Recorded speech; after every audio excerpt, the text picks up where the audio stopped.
Assalamualaikum warahmatullahi wabarakatuh.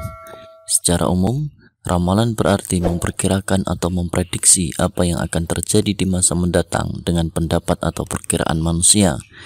Ramalan sendiri bersifat prediktif karena tidak ada yang bisa memastikan atau menentukan secara pasti tentang kondisi mendatang kecuali hanya kekuasaan Allah Subhanahu wa taala.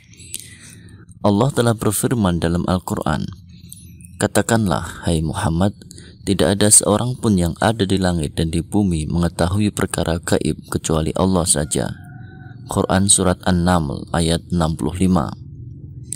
Dalam Surat Ad-Jin ayat 8-10, Allah Subhanahu wa taala berfirman, "Dan sesungguhnya kami telah mencoba mengetahui rahasia langit, maka kami mendapatinya penuh dengan penjagaan yang kuat dan lontaran api. Dan sesungguhnya kami dahulu dapat menduduki beberapa tempat di langit itu untuk mendengar-dengarkan berita-beritanya.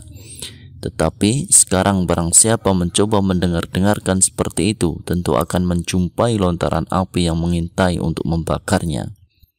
Dan sungguh dengan adanya penjagaan tersebut kami tidak mengetahui apakah keburukan yang dikehendaki bagi orang yang di bumi, ataukah Rabb mereka menghendaki kebaikan bagi mereka." Dan juga pada ayat 26-27 Surat Ad-Jin, "Dia adalah Rabb yang mengetahui yang gaib, maka dia tidak memperlihatkan kepada seseorang pun tentang apa yang gaib itu kecuali kepada Rasul yang diridhoinya. Maka sesungguhnya dia mengadakan penjaga-penjaga malaikat di muka bumi dan ada di belakangnya. Maka dari itu, siapa saja yang mengaku mengetahui perkara atau ilmu gaib selain yang dikecualikan sebagaimana ayat di atas, maka ia bisa termasuk ke dalam golongan orang-orang yang mendustakan ayat Allah. Hal tersebut juga dapat membawa seorang manusia ke dalam kesyirikan dan kekufuran. Sebagaimana hadis berikut, "Barang siapa yang mendatangi tukang ramal, maka sholatnya selama 40 hari tidak diterima." Hadis riwayat Muslim.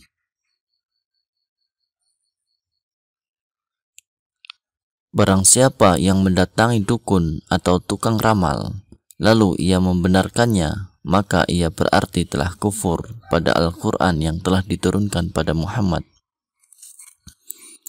Hadis riwayat Ahmad. Contoh meminta ramalan yang dilarang diantaranya adalah meminta ramalan nasib, jodoh, rizki, kematian, bintang atau zodiak, dan lain sebagainya. Adapun ramalan yang diperbolehkan dalam Islam adalah ramalan ilmiah, yaitu ramalan yang berasal dari perkiraan yang berbasiskan ilmu pengetahuan atau keilmiahan.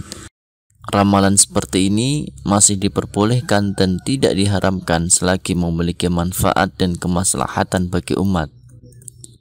Allah sendiri memberikan perintah untuk mengikuti pengetahuan, bukan hawa nafsu. Tetapi orang-orang yang zalim mengikuti hawa nafsunya tanpa ilmu pengetahuan. Maka siapakah yang akan menunjuki orang yang telah disesatkan Allah? Dan tiadalah bagi mereka seorang penolong pun. Quran Surat Ar-Rum ayat 29.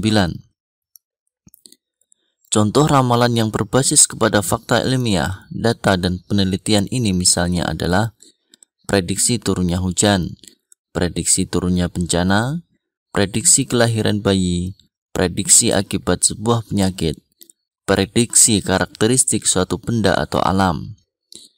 Prediksi-prediksi ini bersifat ilmiah dan menggunakan ilmu pengetahuan alam yang benar.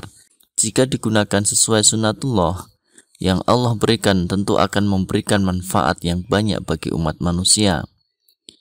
Akan tetapi, walaupun bersifat ilmiah dan memiliki dasar pengetahuan, ramalan ini pun juga bisa saja salah. Hal ini dikarenakan adanya kelemahan manusia, ketidaktelitian, kurangnya variabel yang diperkirakan, dan lain sebagainya.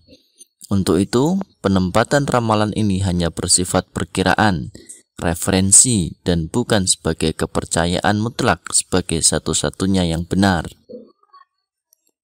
Wallahu a'lam bishawab. Wassalamualaikum warahmatullahi wabarakatuh.